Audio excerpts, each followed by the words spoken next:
just looking at other young people and what they do can be so painful when you realize my loved one's never going to probably be able to do that, or my loved one's never going to be able to have a career or even a job. My loved one is never going to be getting married and having children. My loved one might not live past 40. And the grief is overwhelming. And as well as the grief, there's also the fear. What's going to happen to them when they go out to take the dog for a walk, if they're dressed in the way that they do because of their paranoia, and they're wearing a balaclava and a pair of swimming goggles, and they look really different. They can be targeted. They're very, very vulnerable.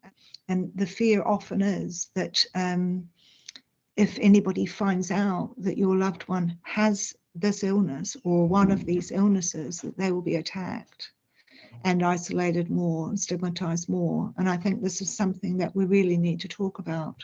It's taken me 4 or 5 years to speak out because I was so involved in protecting my son. Even my closest family members didn't know, because I don't want him even to be isolated from family members, and that happens too.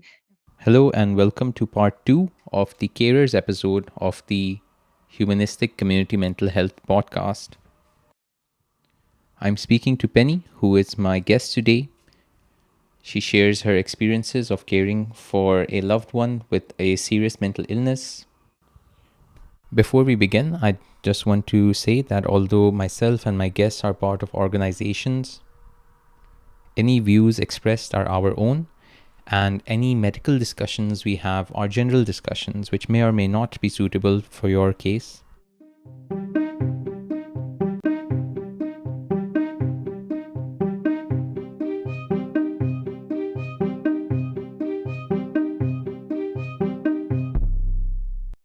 How do you keep yourself, like Penny, as a person, as a carer, how do you keep yourself healthy? Or what can you say to any carers who are listening to how they can keep themselves healthy while shouldering all of this responsibility? Mm-hmm. I think I've got 2 answers, and I can say overall also that's taken me 5 years to work those things out, and that's come from listening to other carers, joining groups. We have a wonderful Facebook group called POPS, POPS, and if you are a carer and you are struggling, that's a great group that you can join, and we're all on there. There's about 600 of us, I think, now. It's on And we're Facebook. all, it's a Facebook group, Okay, so yes. I'm So that's, just POPS. yeah, that's a national group. And we tend to be UK based, but there are some international members as well. But of course, it's different in every country. Personally, I've learned to self-care. And that was something I didn't really do because I didn't really need to do it. But I'm getting older. My son is now 23, and I started to worry, and I think this is a major worry for all carers of people with SMI. What's going to happen when I'm not here? Who's going to take up the reins? Are they going to be institutionalized? Who's going to provide for them? Who's going to love them? And so I took a very hard look at my own lifestyle, changed my diet quite radically, went on to keto because it's very good if you're aging for mental health in terms of memory, and especially if you're under stress, your memory is quite impaired as well. And I found that my memory was failing me sometimes. So I thought, gosh, I've got to really start to look after myself for my son. So I changed my diet radically. I introduced a little bit more exercise. And the second thing that I found really helped in terms of our relationship at home was the introduction of open dialogue. And I'd heard about it a number of times, and I'd kind of battered it aside and thought, oh gosh, just another thing that people are introducing, another way that we're supposed to cope, and it probably won't help. But actually, I found open dialogue to be the best thing that I've ever heard of in terms of mental health.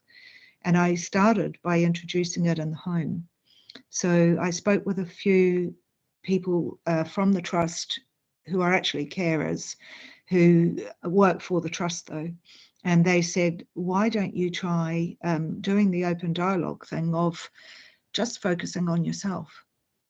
Stop focusing so much on this illness and making that person the person that everybody needs to work on, and work on yourself. So I started up, I'm an artist in my time that I have. An abstract artist, I hear. I am a painter. And Yes. So I started up a little business and started to make exhibitions for a group of women artists that I started a charity actually that I now run, and we have a bit of a mental health focus as well, but that's time to come. Just going back to open dialogue, that really did help because it allowed me to step back without feeling guilty. I think there's, we have a range of emotions, carers of SMIs, one being incredible guilt that we can't make them better.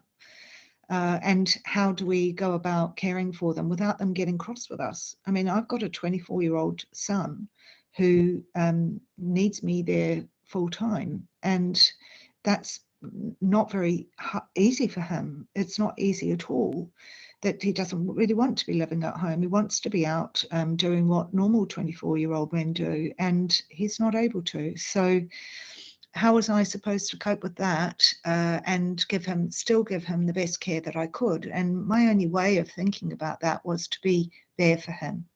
But when I looked at open dialogue and I took some advice from some people who had already trained in it, they said, step back, give space, allow them to come to you, give them more autonomy, give them the space to make mistakes.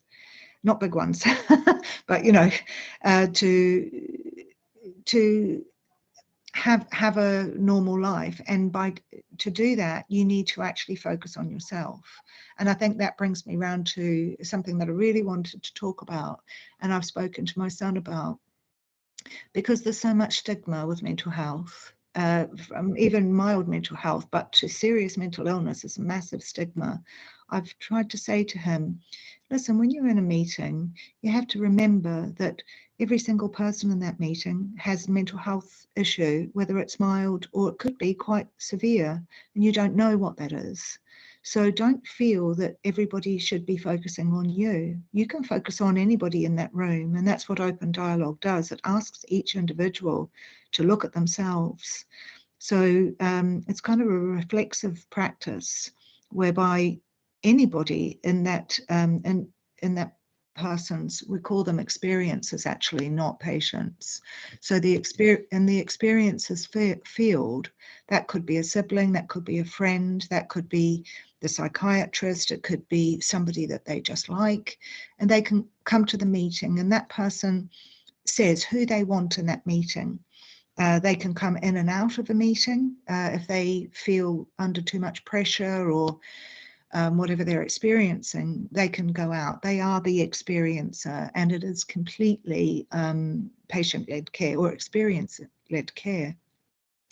So as each person reflects on how that person's illness has affected them within a family, within a clinical setting, and becomes more vulnerable, opens up, then you find that the dialogue is so different than it is when we're all focusing on that one ill person, and we're all well and they're very ill. It's isolating. It's it's really not good for their self-esteem. And I think I did that in the home as well. There's only two of us, but I started to go out for walks with my dog on my own. I started my own little business. I changed my diet, and I didn't encourage him to do any of those things. But Over how much time did these changes take place? Was it like weeks, months, years? about 2 months. After I'd been doing those things for about 2 months, 2 or 3 months, I suppose, my son became very curious. And that's another thing with open dialogue. You're supposed to maintain curiosity at all times. In other words, not be an expert, but be curious, Yeah. to learn, being open to learn. And I guess that kind of flattens the hierarchy a little bit as well. And I did that also in my home setting, because as a parent, there is a hierarchy there, and you need to kind of get rid of that when you're parenting an adult. It's a barrier. It's a barrier to communication. So as he became more curious about what I was doing, um, he said, well, I'd quite like to try that diet as well. And I said, well, it's pretty tough. I'm not sure. I didn't kind of jump in and went, yes, it will be so good for you. I knew it would be good, but I kind of held back. And within a couple of days, he was on that diet, the keto diet, which is very, very good for the brain. And it's been shown to have really, really good outcomes for things like psychosis, voices, altered states. And we also were doing fasting. So he's now fasting about 17 hours a day, which is great. Anything over 16 hours shows good results in terms of changing the biome, changing the brain function and things like that. And I think you're quite you know quite a bit about that as well. Yeah, I mean, I literally just was checking PubMed while you were speaking. That's just one of the research things about ketogenic diet.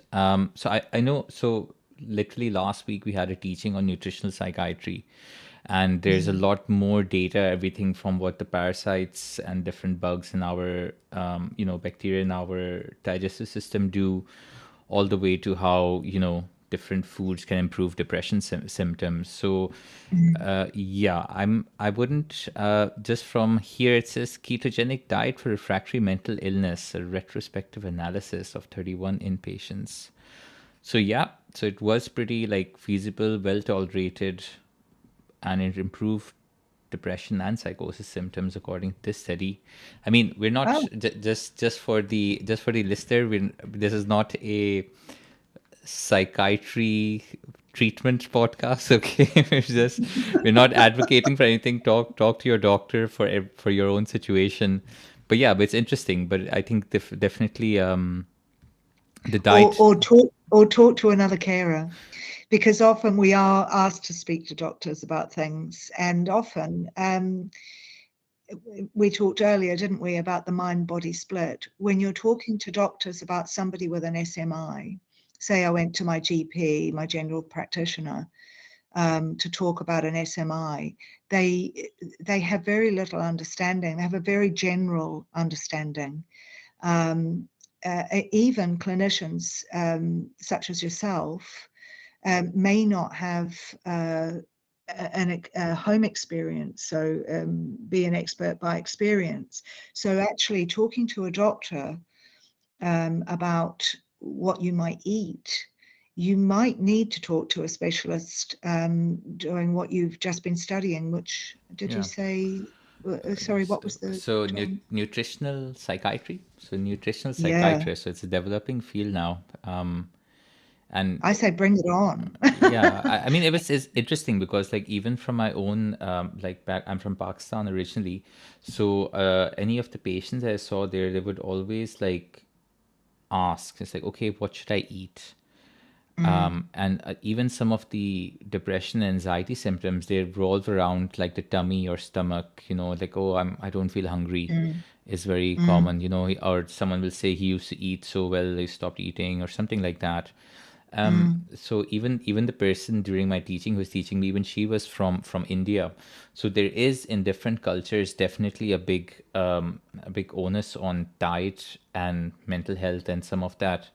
Like in Pakistan, they'd be like, "Oh, I'm going to a doctor." They wouldn't say like, "Okay, this is a psychiatrist. I can't ask him about food or something." Like, yeah, I'm sure he knows. Obviously, he's going to tell me what I should eat, what meds I should take, what I should do.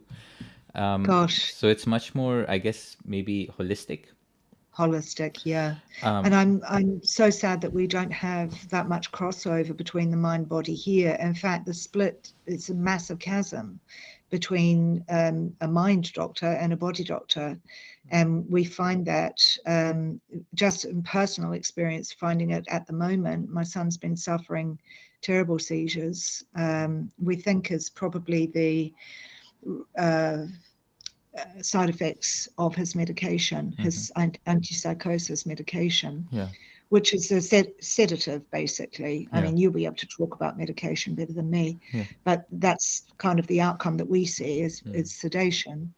But the seizures just cannot be treated by a psychiatrist. They just seem to not want to treat it at all. So our only option for that has been for my son to come off his medication against the advice of the clinicians, by the way. So we've had to go outside of our field of safety. So we do have to trust the clinicians as much as we can.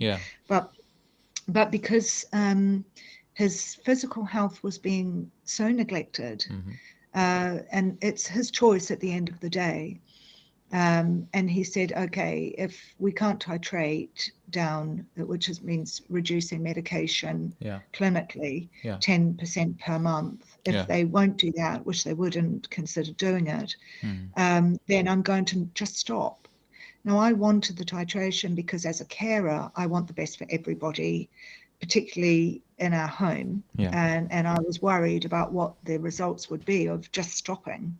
I've heard some terrible things, so I was worried. But in our case, because we'd introduced a very strict diet plus fasting, my son does, still with CNWL actually, he's joined a football team. He's very good at sports, always excellent at sports. And he's now with a team run by the PICU there, Niall Ward. And he goes on trips with them to play other teams. They're a very good team. And he goes twice a week for training. So he's getting peer, he's got his peer group around him from his football only. So we've had that, and I think that that's kind of kept him relatively stable. We've had no psychosis symptoms, and he's been not on his depot now for about a month.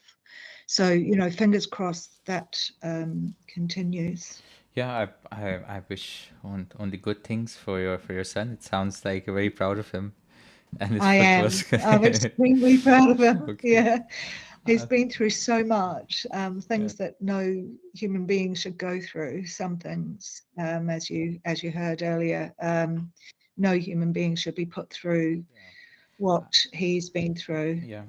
I don't think it's my capacity to kind of like comment on what treatment is best for your son, or it's their own choice, their own autonomy. But I'm curious because one of the things that was kind of like hammered into me during the when I was studying for my exams and stuff was that, okay, majority of patients after they leave hospital will stop taking their medication. But so to the point that it's actually, I think, I hope I get the figure right, but it's above 70% in the first year after being discharged from hospital. Yes. So it's a common phenomenon. So I'm always like curious. I'm like, okay, so what is like, how does it feel? What is the relationship with medication that families or communities or a patient has, and how is it like perceived?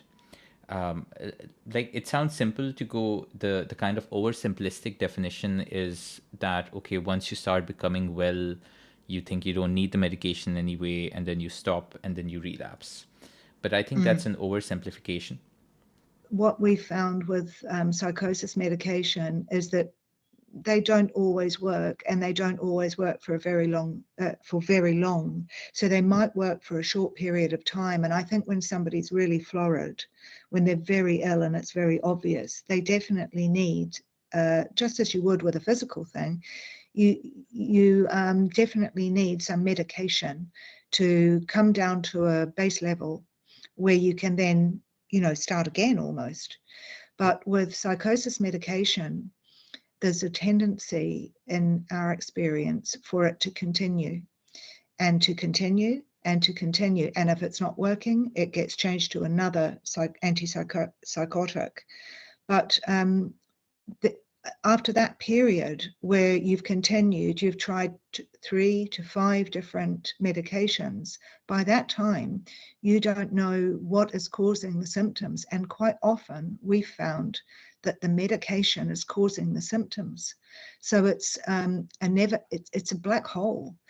The symptoms are, the side effects are so bad with these antipsychosis drugs that the next lot of medications are to treat the side effects of the first lot of medications. And then it just becomes a big pharmaceutical nightmare. I wouldn't like to be in your shoes where you have to learn about all these different medications, but I'd love to hear from you about how you do see what is illness and what is side effects of medication. I mean, it's a so my for my personal experience, I think the only uh, just for me personally as a person, I think the medication with like the worst side effect I've had was something called Champix or varenicline. So it was like a quit smoking thing, and oh my Mm. god, the nausea! It felt like something was burning in my throat and my tummy all day for weeks. Mm. And I'm like, this isn't even supposed to be that bad a side effect, you know. And so and then it was I can't compare like smoking to kind of like a serious mental illness, but it is something I'm like, okay, there is something I need to do to improve my health, I need to be Mm. well. and Mm. and I was like, so it was supposed to be like a 12-week course, but I did like a 10-week course. I was like, okay, dude, that's it. I was like, I'm like, dude, just 2 more weeks. You've done 10 weeks. I'm like, no, I'm so done. Okay, Yeah. so so yeah, so I feel like for me personally that developed a little bit of empathy. I was like, okay, these aren't just like words on a piece of paper. People experience side effects. I'm For me personally, I like to be honest. With Mm. I'm not too well versed with specifically antipsychotics or treatment for kind of like psychotic symptoms. I think in terms of the data and stuff, as in how long should you take it, I agree with you. When someone's really unwell, and especially if it's the first time they've become unwell, uh, treating sooner helps you recover sooner. But Mm.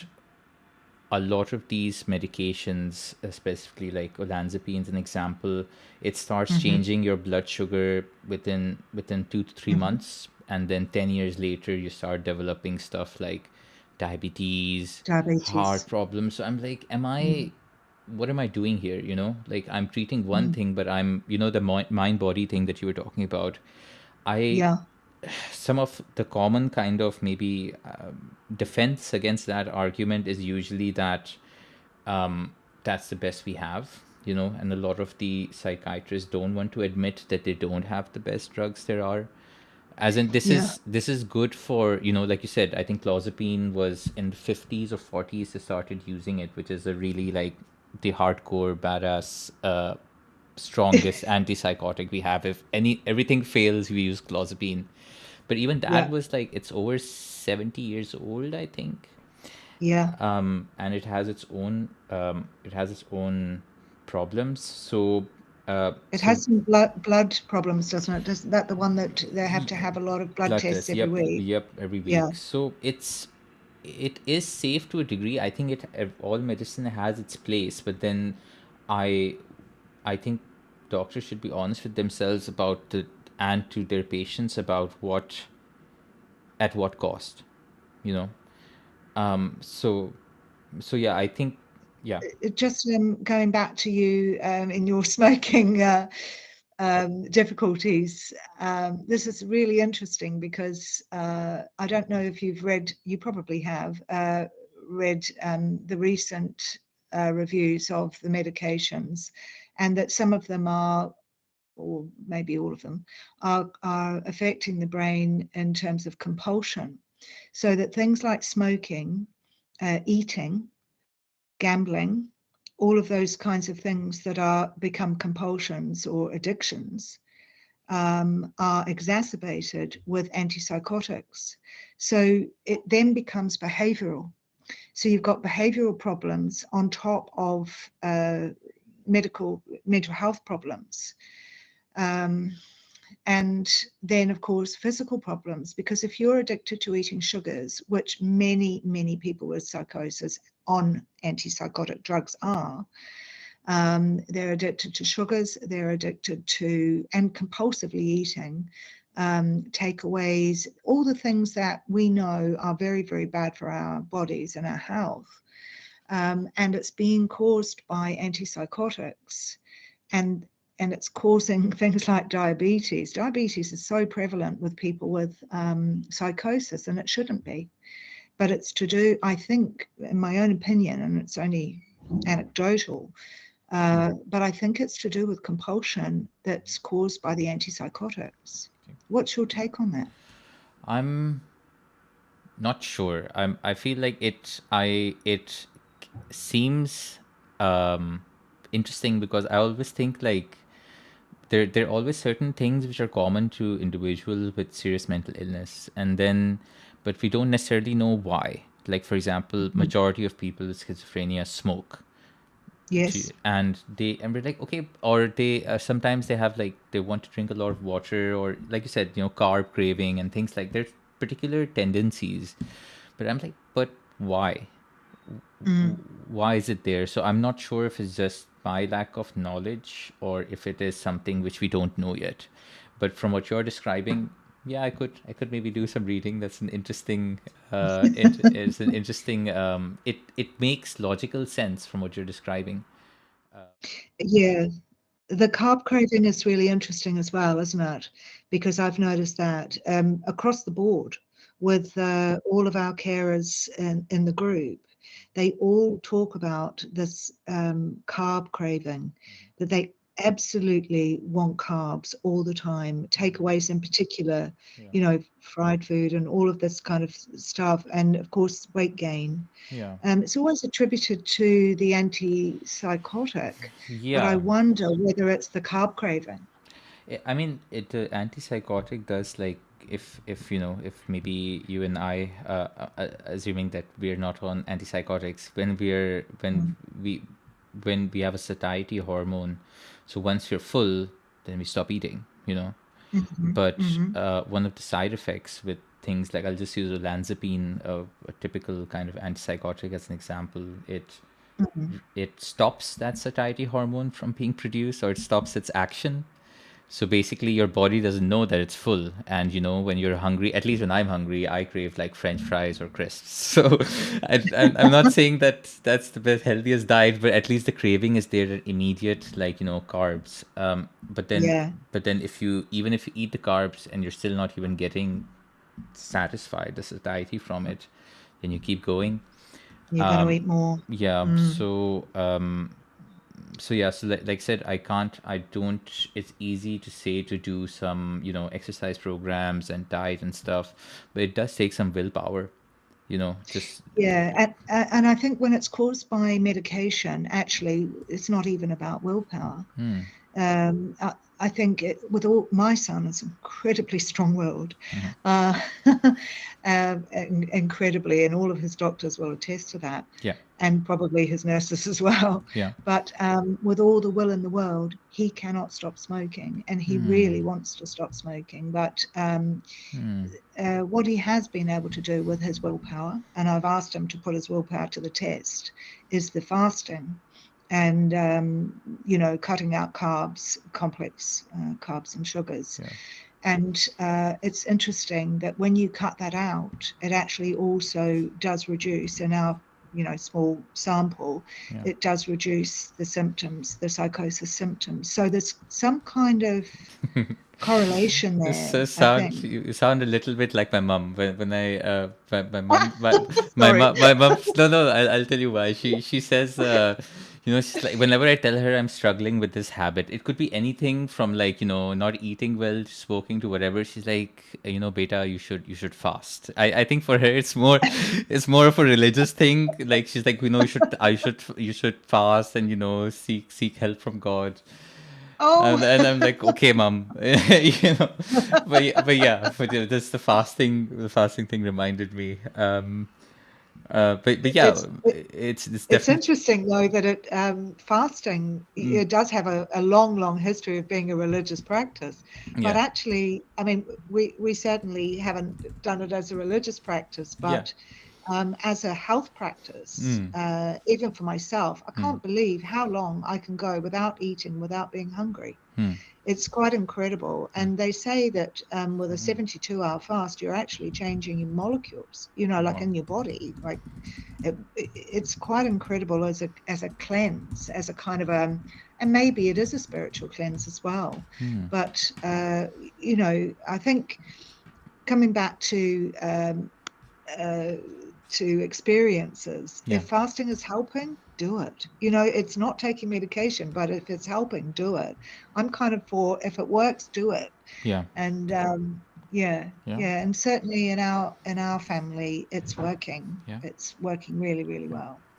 Can I ask you? I wanted to kind of like, we've talked about your kind of personal experiences as well as kind of your perspectives on a few things, but I also wanted to kind of go into the consultation room within a clinical room as a carer. Let's say you're in like a ward round, it's you, your son, doctors, a couple of nurses, and there. Any advice for any doctors or trainees listening on how to kind of communicate things, whether it's medication, diagnosis? What is the way in which you feel? Um, Actually, I was going to ask, in what way do you feel incorporated into it? But I'm actually maybe asking more about, what do you think is the minimum you need to know? Well, I think the bare minimum that we need is to be invited to meetings, because I think your question's a great one. But first of all, you have to actually get into meetings. Now, Triangle of Care was supposed to address that. And as I said, it was introduced in 2009. And in CNWL, in probably 90% of our interactions, and in fact, for 5 months, I had one consultant that has never, ever, ever spoken to me, would not allow me into any meetings. And it's commonplace. It's common practice nationally, not just with CNWL. Not picking on them at all. It's just that that's the experience I've had. I had it also with another trust before we moved to try to get better mental health care. All the trusts are different, as you all know. You've worked in a number of different trusts, and we've dealt with two, and they've been quite different. But overall, nationally, Triangle of Care, that means including the carer, and was developed by a carer of a person with SMI, is not implemented at all.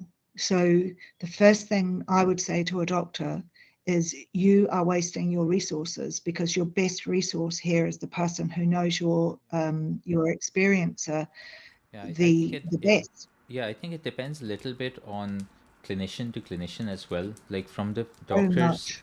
from, Mm. for example, where I'm working currently. So my like boss is very, like, she, like, literally the first time she's seeing a patient, she's like, okay, who are they close to, who can we invite to the next one? Like, that's like a task to find out what is the best person to involve in this person's care. And That's great. yeah, she like makes it, as in, she doesn't even kind of, is just accepted that that's how it should be done. And I find that really cool. Yeah, um that's amazing. Very, yeah. very well done. Yeah. Yeah, but Kudos. yeah, but in other places, I can, like, if I'm, for example, if it's like a PICU, or like a psychiatric ICU where people are really unwell and it's not literally safe to be in the same room, then maybe I can understand. But then those are usually acute phases, and depends on context. But yeah, but I think, like I said, uh, if the patient wants, unless they categorically refuse, I think the default should be that should be invited. Should be invited. Yeah, Well, we find probably it comes up time and time and time again with pretty much every carer that the idea of consent needs to be readdressed, because there's this idea that our loved ones are always have capacity, and certainly they have elements of capacity, but as they're because they can become unwell quite quickly, and they can then become well quite quickly within 2 weeks. Their capacity fluctuates. So, and there's also two different types of capacity, which you'll know about.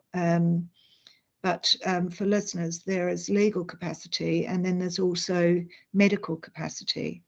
So quite often, what I find, and I know this is reflected by all carers, and all carers will tell you this, the idea of consent is used as a weapon to keep us out. And I've had consent denied when I've had my son on the phone saying, "Mum, I need you, I want you, I'm in hospital." And then I've had consent denied by the ward. That doesn't happen all the time, but it will happen a lot.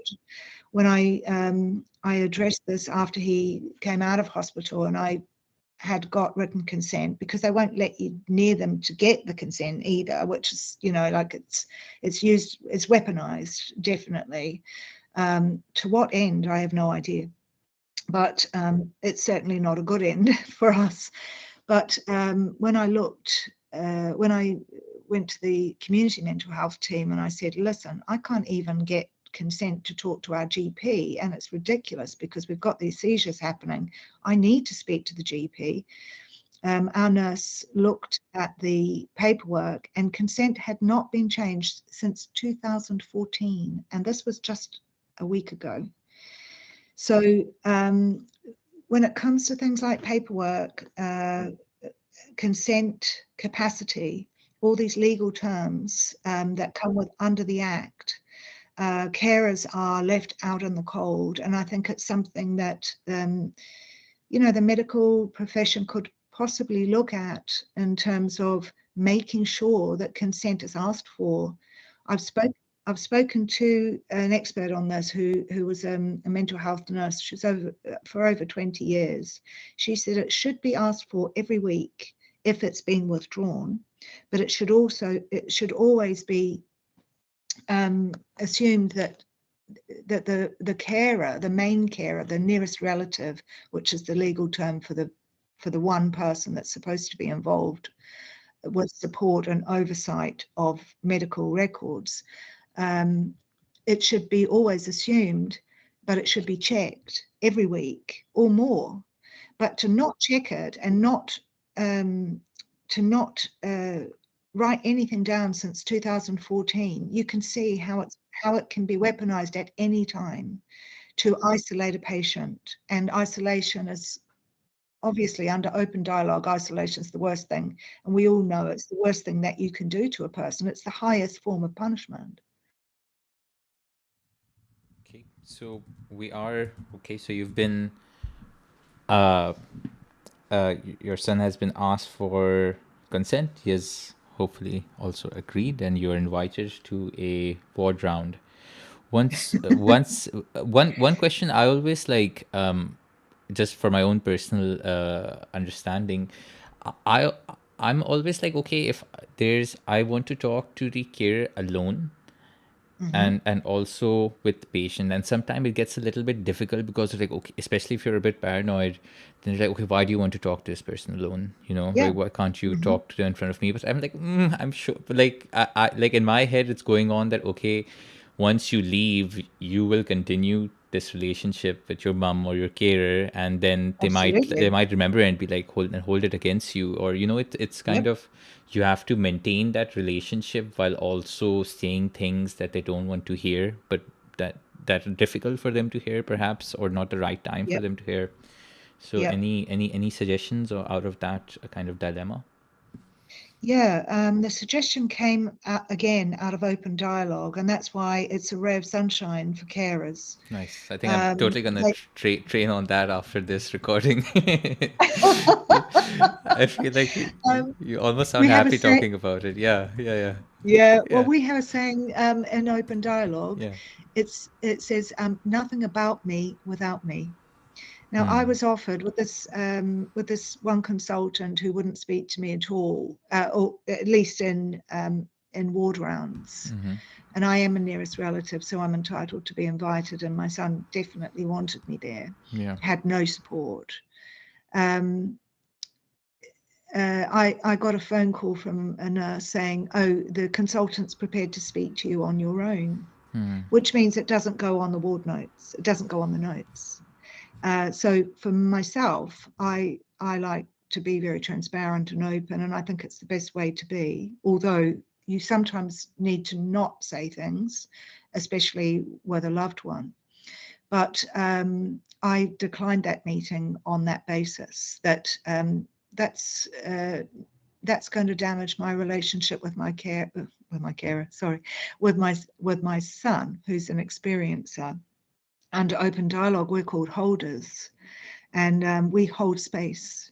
So the carer is called a holder. We hold space for the experiencer, for them to have those experiences. So they might be experiencing voices, they might be experiencing paranoia, they might be experiencing all sorts of delusions or psychosis, but we hold that space for them. We don't go behind their backs and make little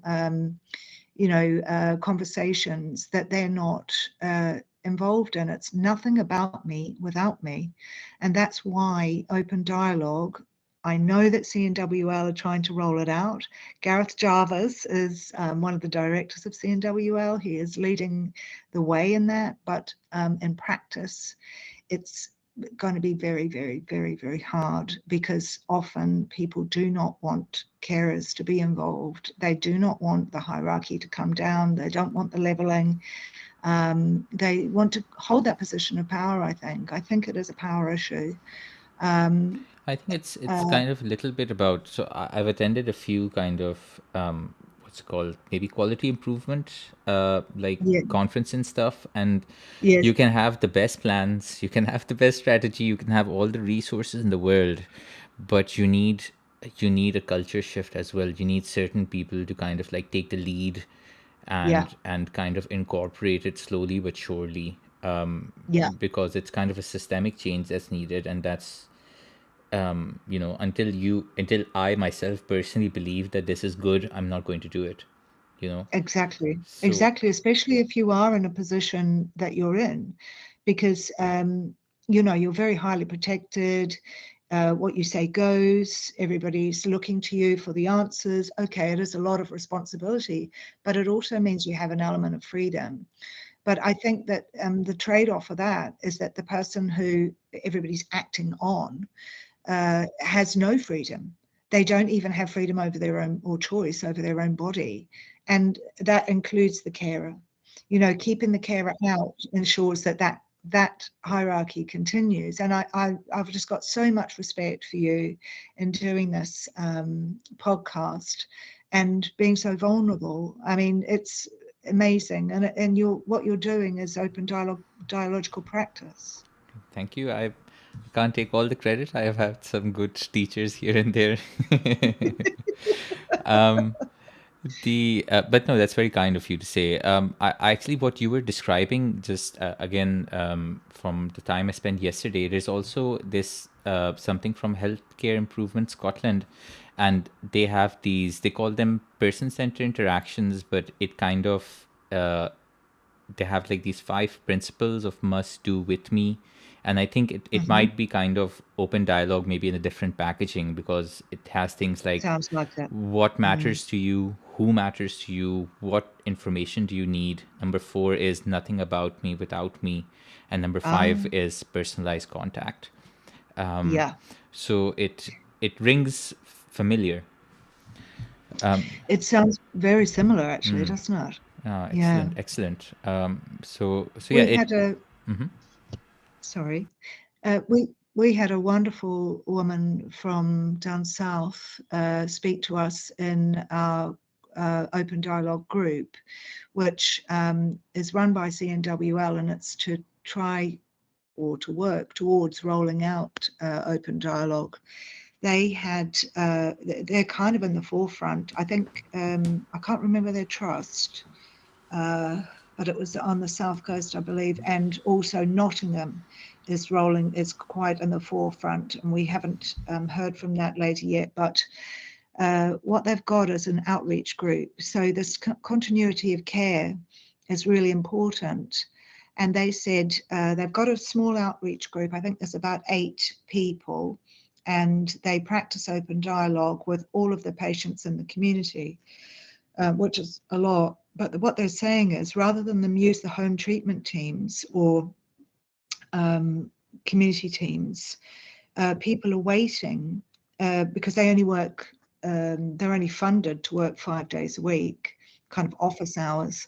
So patients or holders and experiencers are waiting to see this open dialogue team rather than see somebody over the weekend when they're having a crisis, because it's complete continuity of care. The same psychiatrist, the same nurse, the same, and it's the same psychiatrist that they would have seen when they were on the ward. So there's no breaking of care, which I think must be really nice also from your point of view. If you're treating somebody, as you say, and you have to say goodbye, there's a loss there for you too. I mean, if you know, but that continuity of care. No, if I had a team like that I could reach out to, I'm really hoping that CNWL will form one of those teams as soon as possible, or numerous teams, because it's such a big trust, covers such a wide area. It would be great. I've asked our community mental health team to try to get some open dialogue training, and it's just fallen completely, well, I won't say deaf ears, but I think it's just not really understanding what that is. It's as I spoke, I was lucky enough to ask Russell Razak, you know, what do you do as a carer when you're asking your community mental health team to work with open dialogical practice and they don't even know what that means? He said, there's 8,000 staff there and we're doing our best to try to train people. But I think we need more trainers. And as you say, it's not just a matter of training somebody. It's not something that you hold in your mind. It's actually something that you reflect back. It's a visceral practice, and it's a humanistic practice, in my opinion. Yeah. So. Yeah. Humanistic is a good word to use, I think. And I'm kind of actually, even this, like, what's it called, this the project, this podcast I'm doing now, it's also called like a humanistic induction to Is it? community mental health teams. Yeah, so it's, the idea here is to kind of think about people, Yeah. rather than, or instead of saying that, okay, these, or there's just like a sanitized A4 paper or a PDF that you're like, okay, this is what you should do for carers, and you know, these, like I was rattling off just like 5 things you should ask, what matters to you, who matters to you. But it makes, you know, we're social beings, so you can, a voice stays with you longer, you know, or a person stays with you longer than just some things you should aspire to on a piece of paper with no specific Written motivation. down. Yeah. Yeah, I think often I kind of refer to it as lip service, and it happens a lot, especially coming out of a mental health trust. And I guess that's because what you were talking about is the change of culture. And that's kind of my background, actually, in terms of my academic work. And I've got a degree in cultural studies, and I was teaching it as well. So It's pretty cool. our so you know, change of culture comes with change of language, and that's why I'm very, very particular on what I'm called. Informal carer? No, there's nothing informal about my care. And what's that opposed to? Who are the formal carers? And it's an unanswered question. I don't know who the formal carers are, but I've definitely said, no, I will not be referred to as an informal carer. I'm a lifelong carer, and also I'm an unpaid carer. And I think that comes down to socioeconomic again. Carers are kept unpaid. I think it's something in the billions of what we save the British economy each year in terms of care. And yet we still can't get into meetings to be heard.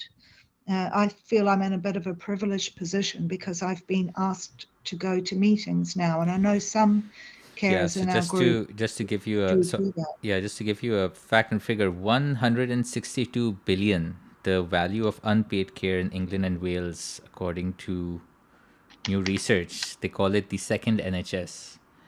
Yeah, yeah, the unpaid NHS. I Yes. mean, don't get me wrong. I think that nurses should be paid more. Most definitely. But we can't even get carers allowance, which is £67 a week. Believe me, that would be an enormous help to us.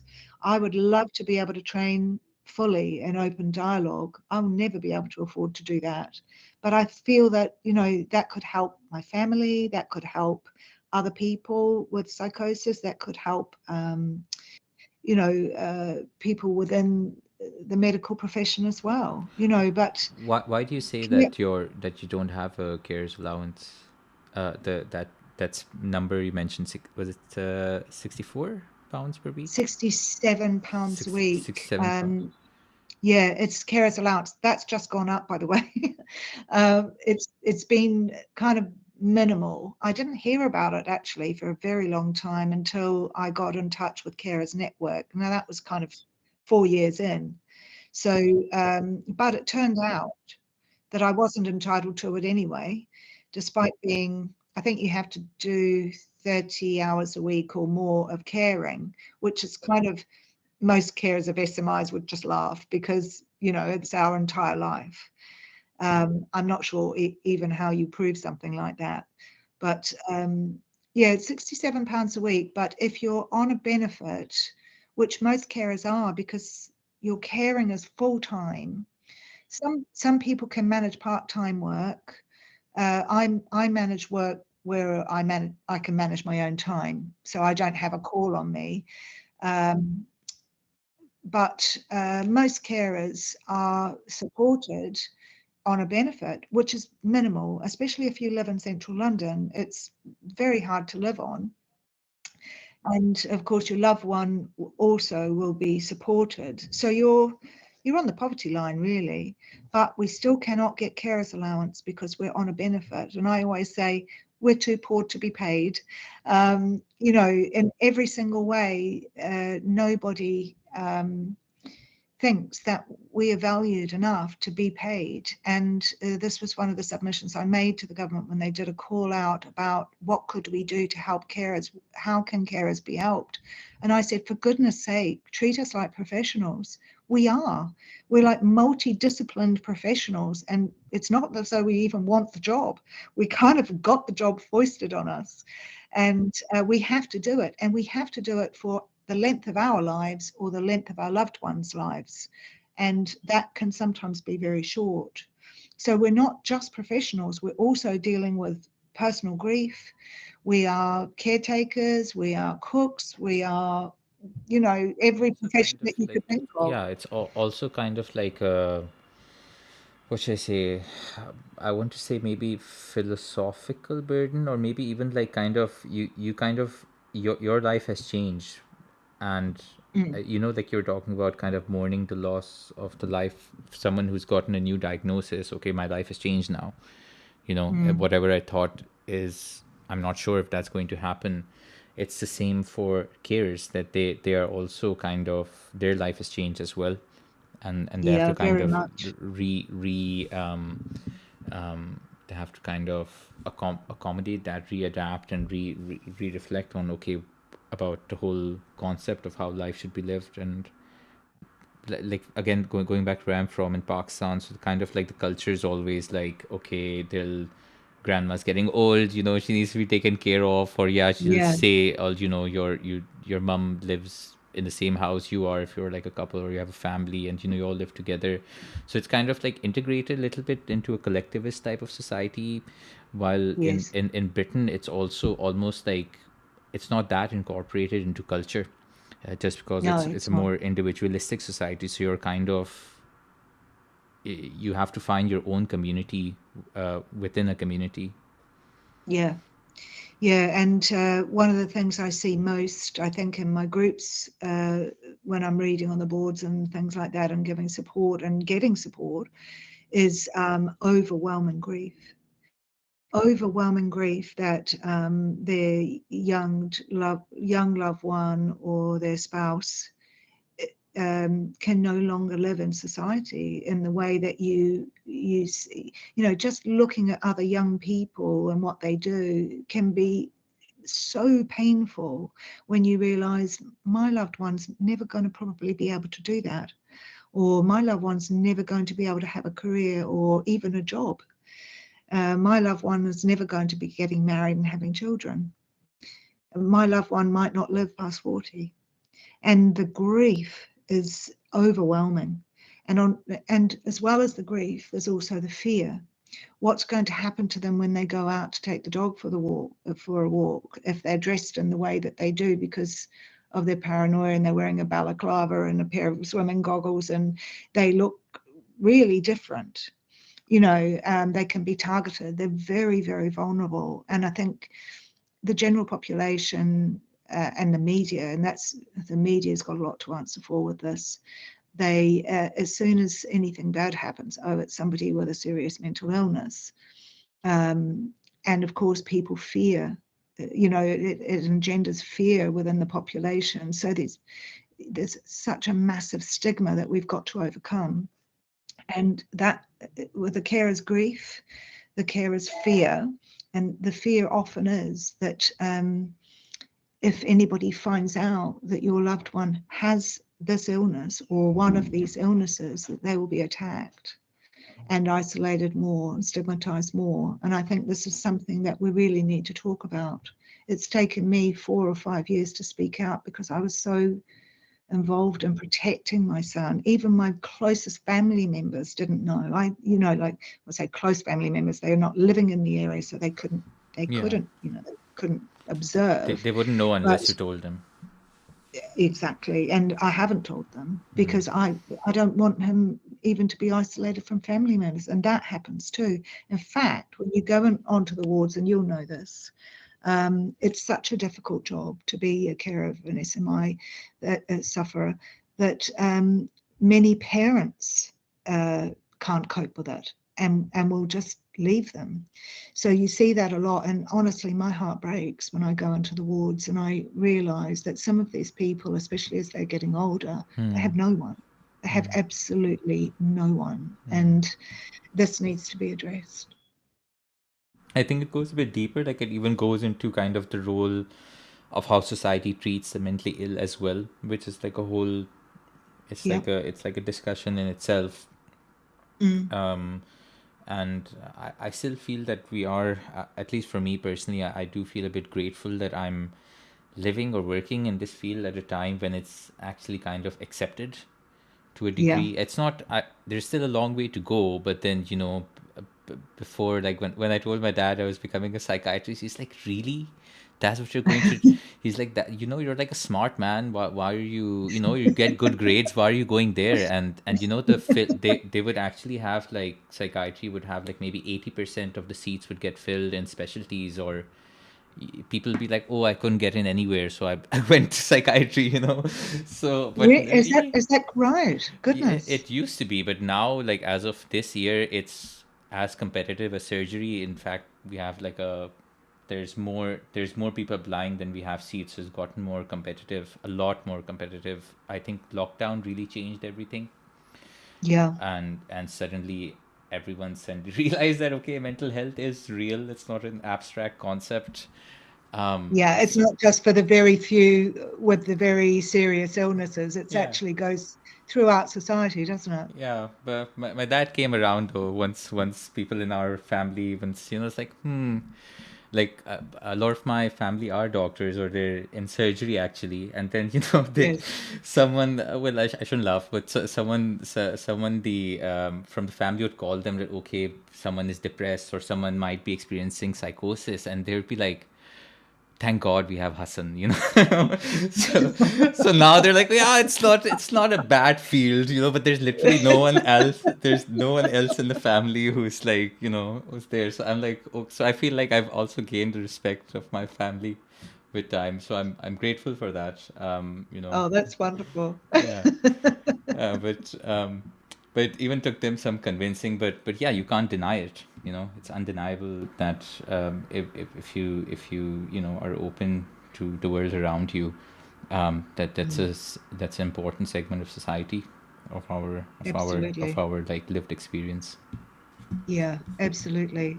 And I think as things do open up and as treatment becomes more humanistic with open dialogue and things like it, and with there's less reliance on medication or potentially some medication that's not so sedating or not with not so many side effects, serious side effects, then I think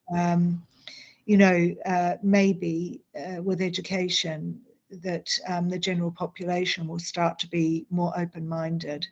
What I find is that if I'm dealing with, I mean, I spend most Mondays writing letters for my son, and that's often drawing concerns, complaints, talking to MPs, trying to get awareness or and that's not even counting all the boards and things. That's all week long. So there's an awful lot of work to be done. But the people I find most responsive are people who have somebody who's had a friend, a colleague, or a member of their family with a serious mental illness. And I think that's the answer. If you want carers to listen, if you want carers to participate, then they will only listen to people who have experience. And they can only be heard by people with experience because otherwise, I mean, at the moment with CNWL, the carer team or the outreach team for carers is led by somebody who is not a carer. And, the gap is so wide that you really do need to start integrating people who have got lived experience. It's lived experience that carers' ears will prick up and go, oh, you're a carer. Well, then I don't even need to say anything because you understand already. It's so difficult to explain to people what it's like to be a carer with all the emotions that go along with it. Um, the isolation, the fact you're kept out of things all the time, and it's hard to explain to clinical people, well, listen, you're going to be there for maybe a number of months, maybe even a number of weeks, but I'm here for the long haul. So if you don't tell me what you're discussing, how am I going to continue it? When that person comes out of hospital. And I think that's how the revolving door works, is that there's no joined up care because carers are not taken seriously. And I truly believe, not because of any monetary gain, but I do believe that if you treat carers as professionals, pay them as professionals, then the professionals will embrace them. And if you keep carers poor, you keep carers in poverty, you keep carers out of meetings and think that they can't contribute, then you're never going to get that rich kind of Yeah. resource that's at your fingertips. It's right there. Yeah, I think there is some. Again, I haven't spent too much time at CNWLs. It's been about a year now, but I've seen some good. I've seen some progress as well. Like perhaps not. I can't comment specifically around carers, but experts by experience, yeah. I know a few doctors or few people leading a service, who, like, for example, someone who's had borderline personality disorder running a service to treat borderline personality disorder. and Wonderful. they're like a clinician themselves, and they're trained. And even when I haven't met this person I'm referring to myself personally, but I could see my other colleagues referring to them and saying that, you should probably talk to her. And she'll be able to tell you. I just know the book stuff, but she can Yeah. give you medicine. And I was like, wow, I kind of like it when someone, especially someone who has a lot of knowledge, says they don't know something. So Yeah, that me makes me too. Uh, curious. Yeah, I think that opens curiosity for everybody, doesn't it? When somebody can say, listen, I don't know. And I found it the same here. I grew up in New Zealand and did my education in New Zealand, which is much more open culture and inclusive culture, I have to say. So when I came here and started teaching just at secondary level, um, I was expected to know everything. All the students couldn't believe it when I said, well, I don't know that. Shall we look it up? It was kind of like, but you're expected to know everything. And that's not kind of how I grew up. It's not how I was. It was more of a curiosity, learning to learn. And I think that's the kind of the cultural shift that we're looking for within the mental health, that we don't expect everybody to know everything, but let's learn together, or let's ask the experiencer about what it's like, Yeah. and listen, and actually listen, not just write it down on a piece of paper to be filed away to be used against them later on, but let's actually listen, and let's work together, and let's look at our own frailties and our own experiences of voices, our own experiences of paranoia. Goodness, we all have them, Yeah. you know. Yeah. Level the playing field, so to speak. Yeah. Yeah, I think that is kind of the ideal, sharing Mm, responsibility, sharing power. I don't mm, think it means that, for example, the the expertise can be of different facets and they can work together, but it's not kind of like one dominates the other or one is no. expected. It's more like, okay, we have a shared goal, and this is Mm, what I can bring to the table, this is what I can bring to the table, and yeah, and we can make yeah. those, we can, that has a better chance of success. I think just sounds rational. Yeah. One of my psychiatrists, one of my consultants, they used to say, I'm like, doctor, I don't know what I would do in this situation. I have no idea. You know, should I do this? Should I do that? He's like, okay, is the patient talking to you? I'm like, yes. Like, okay. Like, well, You're you doing it. Yeah. yeah, like, are they willing to discuss what could be the best for them? I'm like, yeah. It's like, okay, so you're there. It's when they don't even want to Yeah. talk to you, then that's when you have a problem. Yeah. So I'm like, And okay. that's where the listening comes in, isn't it? Yeah. And also, I notice you do it a lot. You express your own experiences, and you allow yourself to be quite vulnerable and open. And whenever anybody does that, I think it opens up everybody else. So when you're dealing with somebody, I find, who suffers from paranoia in particular, or delusions, which we cannot understand unless we listen. If you become vulnerable, it gives them the space to then become vulnerable as well. And of course, within corporations, vulnerability isn't their strong point. Yeah. Yeah. I've been actually like, since you talked about a few programs or kind of workshops and stuff that you found helpful. One which really helped me once I started working in London was this thing called Thinking Together. I think they call Oh. it like improving generalist skills, which is, Mhm. and a lot of it was kind of literally based on very simple things, very simple like concepts, like, okay, if someone try be, be curious, be curious and try to get to know the person, and Mm.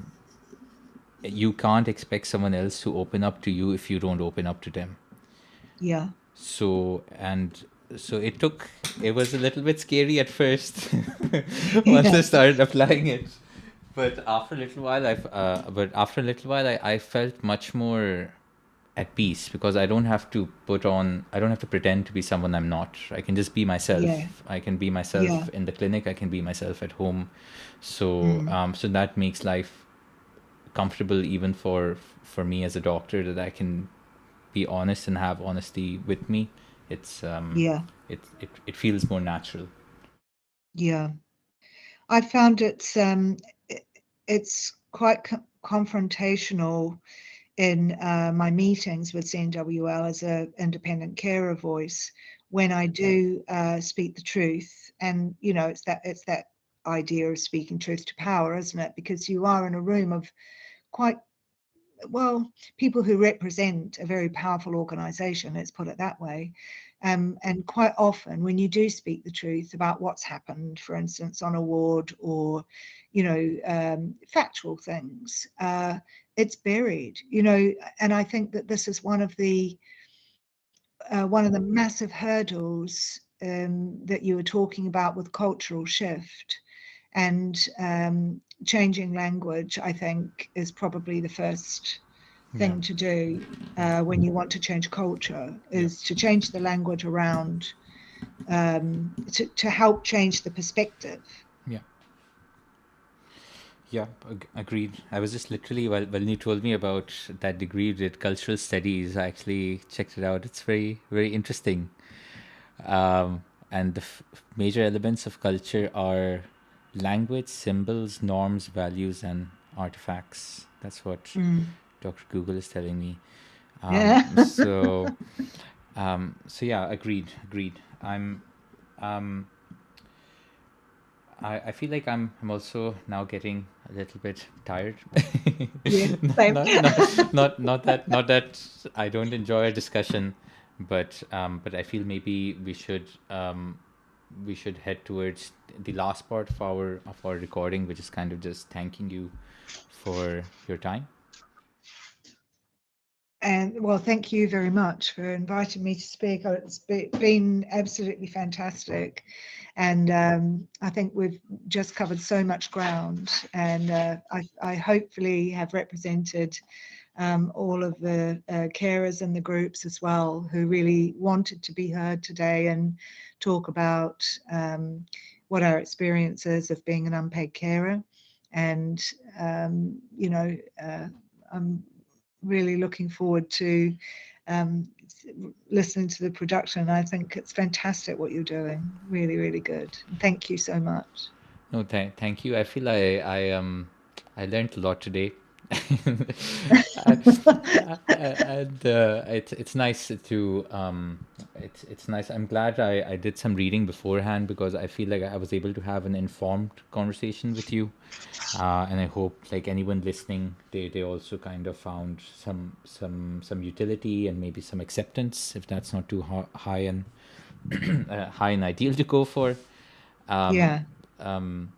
but yeah, do you want to do you have any projects coming up that you want to talk about, or you want to make the listener aware of, maybe whether it's for carers um, or for yourself? You mentioned you have a is there an art opening happening anytime soon? I do have a collective, I run a collective of women artists, and we do have a show coming up in Mayfair uh, at the beginning of August at 54 The Gallery.